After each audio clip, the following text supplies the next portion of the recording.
14 ਸਾਲਾ ਬੱਚਾ ਜਿਹੜਾ ਕਿ ਟੂਰਨਾਮੈਂਟ ਵੇਖਣ ਗਿਆ, ਖੇਡਣ ਗਿਆ ਸੀ ਤੇ ਉੱਥੇ ਗੋਲੀ ਚੱਲ ਜਾਂਦੀ ਹੈ। ਇੱਕ ਬੰਦਾ ਹੋਰ ਕਹਿੰਦੇ ਜ਼ਖਮੀ ਹੋਇਆ ਸੀ, ਬਹੁਤ ਗੰਭੀਰ, ਉਹਦੀ ਹਾਲਤ ਮੈਂ ਨਹੀਂ ਜਾਣਦਾ, ਜੇਕਰ ਤੁਹਾਡੇ ਤੋਂ ਜਾਣਕਾਰੀ ਹੋਵੇ ਉਹ ਵੀ ਜ਼ਰੂਰ ਸਾਂਝੀ ਕਰ ਦਿਓ। ਤੇ ਬੱਚਾ ਮਾਰਿਆ ਜਾਂਦਾ ਹੈ ਉੱਥੇ। ਕੀ ਹੈ ਜੀ ਇਹ ਮਾਮਲਾ, ਕਿੱਥੇ ਦਾ ਸੀ ਸਾਰਾ ਮਾਮਲਾ? ਵੇਖੋ, ਜਿਹੜਾ ਦੂਸਰਾ ਵਿਅਕਤੀ ਆ, ਉਹ ਦੂਸਰਾ ਵਿਅਕਤੀ ਫੌਜ ਚੋਂ ਛੁੱਟੀ ਆਇਆ ਜਵਾਨ ਸੀਗਾ, ਉਹਦੀ ਹਾਲਤ ਠੀਕ ਹੈ, ਮਤਲਬ ਕਿ ਉਹ ਸ਼ਾਇਦ ਖਤਰੇ ਤੋਂ ਬਾਹਰ ਹੈ, ਹਾਲਾਂਕਿ ਜ਼ੇਰੇ ਇਲਾਜ ਹੀ ਹੋਏਗਾ ਹੁਣ ਤੱਕ। ਤਾਂ ਇਹ ਮਾਮਲਾ ਕੁਝ ਇਸ ਤਰ੍ਹਾਂ ਦਾ ਸੀਗਾ ਕਿ ਫੁੱਟਬਾਲ ਮੈਚ ਵੇਖਣ ਗਿਆ ਸੀਗਾ, ਇਹ ਗੁਰਸੇਵਕ ਸਿੰਘ ਟੂਰਨਾਮੈਂਟ ਸੀਗਾ, ਖੇਡਦਾ ਵੀ ਸੀਗਾ, 13 ਸਾਲ ਦਾ ਬੱਚਾ ਸੀ, ਗਰੀਬ ਘਰੋਂ ਬੱਚਾ ਸੀ, 3 ਭੈਣਾਂ ਦਾ ਇਕਲੌਤਾ ਭਰਾ ਸੀ, ਬੜੇ ਵੱਡੇ ਸੁਪਨੇ ਸੀ, ਬੜੀਆਂ ਵੱਡੀਆਂ ਰੀਝਾਂ ਸੀ, ਸਭ ਕੁਝ ਮਿੱਟੀ 'ਚ ਮਿਲ ਜਾਂਦਾ। ਖੱਬੇ ਰਾਜਪੂਤਾਂ ਪਿੰਡ ਆ, ਉੱਥੋਂ ਦੀ ਹੁਣ ਇੱਕ ਔਰਤ ਨੂੰ ਗ੍ਰਿਫਤਾਰ ਕੀਤਾ ਗਿਆ ਇਸ ਮਾਮਲੇ ਦੇ ਵਿੱਚ।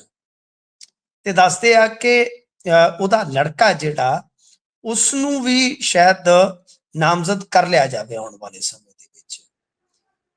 ਚੱਕਰ ਇਹ ਜਿਹੜਾ ਮਹਿਤਾ ਥਾਣੇ ਦੇ ਲਾਗੇ ਜੋ ਬਣਿਆ ਹੈ, ਇਹਦੇ ਵਿੱਚ ਦੇਖੋ ਮਾਸੂਮ ਦੀ ਮੌਤ ਹੋ ਗਈ, ਮਾਸੂਮ ਦੀ ਮੌਤ ਹੋ ਗਈ ਜਿਸ ਵੇਲੇ, ਤੇ ਸ਼ੱਕ ਸਿੱਧੇ ਤੌਰ ਤੇ 2-3 ਚੀਜ਼ਾਂ ਨੂੰ ਲੈ ਕੇ ਬਣਦਾ ਹੁੰਦਾ ਹੈ ਜਦੋਂ ਇਸ ਤਰ੍ਹਾਂ ਟੂਰਨਾਮੈਂਟ ਦੇ ਵਿੱਚ ਕਿਤੇ ਫਾਇਰਿੰਗ ਹੋ ਜਾਂਦੀ ਹੈ, ਕਿ ਕੋਈ ਵਿਅਕਤੀਗਤ ਰੰਜਿਸ਼ ਜਾਂ ਕੋਈ ਗੈਂਗਿਜ਼ਮ, ਜਾਂ ਜਿਹੜਾ ਅੱਜ ਕੱਲ ਤੁਹਾਨੂੰ ਪਤਾ ਹੀ ਹੈ ਚੱਲਦਾ ਗੇਮਾਂ ਦੇ ਵਿੱਚ, ਇਹ ਗੈਂਗਸਟਰਾਂ ਦਾ ਗਰੋਹ ਬਾਜੀਆਂ ਦਾ ਜਿਹੜਾ ਇਨਫਲੂਐਂਸ ਹੈ, ਉਸ ਐਂਗਲ ਤੋਂ। ਤੇ ਜਾਂ ਹੁੰਦਾ ਅੱਜ ਕੱਲ ਕੀ ਆ ਕਿ ਤੁਹਾਨੂੰ ਪਤਾ ਜੋ ਤਾਲੁਕਾਤ ਹੁੰਦੇ ਆ ਲੋਕਾਂ ਦੀ ਨਿੱਜੀ ਜ਼ਿੰਦਗੀ 'ਚ ਇੱਕ ਦੂਜੇ ਨਾਲ, ਯਾਨੀ ਤੀਵੀਂ ਤੇ ਮਰਦ, ਇਹ ਖੇਡ ਵੀ ਜਿਹੜੀ ਆ ਉਹ ਕਤਲੋਗਾਰ ਤੱਕ ਪਹੁੰਚਦੀ ਹੈ ਪੰਜਾਬ 'ਚ। ਇਹ ਇੱਕ ਬੜਾ ਵੱਡਾ ਫੈਕਟ ਜੇ।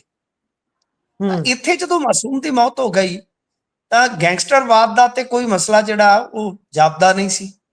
ਫਿਰ ਇੱਕ ਚੀਜ਼ ਤੇ ਧਿਆਨ ਜਾਂਦਾ ਸੀਗਾ ਕਿ ਜਿਹੜਾ ਨਾਲ ਖਲੋਤਾ ਬੰਦਾ ਜਿਹੜਾ ਫੌਜ ਦੇ ਵਿੱਚੋਂ ਆਇਆ ਸੀਗਾ, ਉਸਨੂੰ ਗੋਲੀ ਲੱਗੀ ਆ, ਕੀ ਉਹਨੂੰ ਹੀ ਟਾਰਗੇਟ ਕੀਤਾ ਗਿਆ ਸੀ?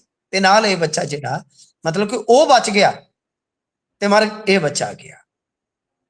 ਫਿਰ ਇਹਦਾ ਕਿਤੇ ਨਾ ਕਿਤੇ ਉਹੀ ਪਰਸਨਲ ਰੰਜਿਸ਼ ਜਾਂ ਅਫੇਅਰ ਵਾਲਾ ਮਾਮਲਾ ਜਿਹੜਾ ਉਹ ਨਿਕਲਦਾ ਸੀ, ਯਾਨੀ ਦੋਨਾਂ ਚੋਂ ਕੋਈ ਚੀਜ਼। ਇਹ ਜਿਵੇਂ ਆਪਾਂ ਕਹਿ ਲਈਏ ਕਿ ਜੋ ਤੱਥ ਸਾਡੇ ਤੱਕ ਪਹੁੰਚਦੇ ਆ ਜਾਂ ਜਿਸ ਤਰ੍ਹਾਂ ਦੇ ਉੱਥੇ ਦੇ ਹਾਲਾਤ ਨੇ, ਉਹਦੇ ਮੱਦੇ ਨਜ਼ਰ ਕਿਤੇ ਨਾ ਕਿਤੇ ਇਹ ਚੀਜ਼ ਨਿਕਲਦੀ ਆ ਨਾ ਕਿ ਬਈ ਕੋਈ ਗੈਂਗਸਟਰਵਾਦ ਦਾ ਮੁੱਦਾ ਤੇ ਲੱਗਦਾ ਨਹੀਂ, ਕੋਈ ਵਸੂਲੀ ਦਾ ਕੋਈ ਐਸਾ ਤਾਂ ਕੁਝ ਹੈ ਨਹੀਂ। ਤਾਂ ਫਿਰ ਦੂਸਰੀ ਚੀਜ਼ ਜਿਹੜੀ ਹੈ ਕੋਈ ਵਿਅਕਤੀਗਤ ਰੰਜਿਸ਼, ਨਿੱਜੀ ਰੰਜਿਸ਼ ਜਾਂ ਜਿਹੜੇ ਨਿੱਜੀ ਤਾਲੁਕਾਤ ਦੇ ਮਾਮਲੇ। ਤਾਂ ਉਹਦੇ ਚ ਹੁਣ ਸਾਨੂੰ ਪਤਾ ਲੱਗਾ ਹੈ ਕਿ ਇੱਕ ਔਰਤ ਨੂੰ ਗ੍ਰਿਫਤਾਰ ਕੀਤਾ ਗਿਆ ਤੇ ਉਹਦੇ ਮੁੰਡੇ ਨੇ, ਜੋ ਮਤਲਬ ਕਿ ਗੁਰਪ੍ਰੀਤ ਸਿੰਘ ਨਾਂ ਦਾ ਜ਼ਖਮੀ ਆ ਦੂਸਰਾ, ਕਿ ਉਹਨੂੰ ਮਰਵਾਉਣ ਵਾਸਤੇ 2 ਸ਼ੂਟਰ ਹਾਇਰ ਕੀਤੇ ਸੀ। ਤੇ ਤੁਸੀਂ ਹੁਣ ਹੀ ਵੇਖੋ ਕਿ ਉਹ ਬਚ ਗਿਆ ਜਿਹਨੂੰ ਟਾਰਗੇਟ ਕਰਨਾ ਸੀਗਾ, ਜੋ ਟਾਰਗੇਟ ਕਿਲਿੰਗ ਜਿਹਦੀ ਕਰਨੀ ਸੀਗੀ ਉਹ ਬਚ ਗਿਆ ਤੇ ਇਹ ਮਾਸੂਮ ਮਰ ਗਿਆ। ਤੇ ਦੱਸਦੇ ਕੋਈ ਉਸ ਔਰਤ ਨੂੰ ਫਿਲਹਾਲ ਹਿਰਾਸਤ 'ਚ ਲੈ ਲਿਆ ਗਿਆ। ਗ੍ਰਿਫਤਾਰੀ ਉਹਦੀ ਪਾਈ ਨੇ ਕਿ ਨਹੀਂ, ਉਹਦੀ ਪੁਸ਼ਟੀ ਤੇ ਹਾਲੇ ਨਹੀਂ ਆਪਾਂ ਕਰ ਸਕਦੇ ਗੁਰਪ੍ਰੀਤ ਜੀ, ਪਰ ਇਹ ਸਾਫ਼ ਹੈ ਕਿ ਇਹ ਮਾਮਲਾ ਜਿਹੜਾ ਹੌਲੀ ਹੌਲੀ ਇੱਧਰ ਨੂੰ ਤੁਰ ਗਿਆ।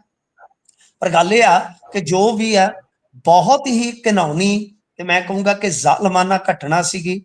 ਤਾਂ ਇਹਦੇ ਵਿੱਚ ਹੁਣ ਇੱਕ ਚੀਜ਼ ਹੋਰ ਵੇਖਣ ਵਾਲੀ ਆ ਕਿ ਪੰਜਾਬ ਸਰਕਾਰ ਨੇ ਕਿ ਇਹ ਮੁੱਦਾ ਕਿਤੇ ਹੋਰ ਵੱਡਾ ਨਾ ਬਣੇ, ਕਿਉਂਕਿ ਦੇਖੋ ਜਿਹੜਾ ਟੀਵੀ ਹੈ, ਪੰਜਾਬ ਦਾ ਟੀਵੀ ਹੈ, ਉਹ ਇਹਦੇ ਤੇ ਗੂੰਗਾ ਹੈ, ਉਹ ਖਾਮੋਸ਼ ਹੈ। ਜਿਵੇਂ ਸ਼ਤਰੂਘਨ ਸਿਨਹਾ ਕਹਿੰਦਾ ਨਾ ਖਾਮੋਸ਼, ਇਹ ਖਾਮੋਸ਼ ਹੋ ਚੁੱਕਾ ਹੈ।